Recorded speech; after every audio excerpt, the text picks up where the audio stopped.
Are you wondering how to reply to a message on Gmail on your PC with the new update? Well, you're in luck. In this video, we'll walk you through the steps on how to easily reply to emails in just a few simple clicks. First things first, you'll want to open your Gmail account on your PC. Once you're logged in and on your inbox, find the message that you would like to reply to. Next, click on the email to open it up.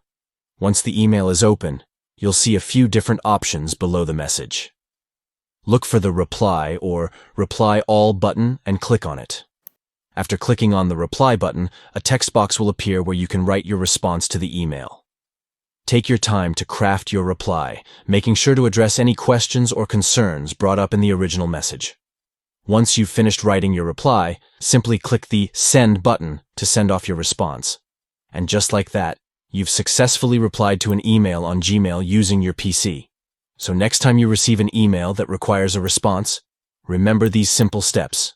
Open your account, open the message, click Reply or Reply All, write your reply, and click Send. It's as easy as that. Thank you for watching and happy emailing.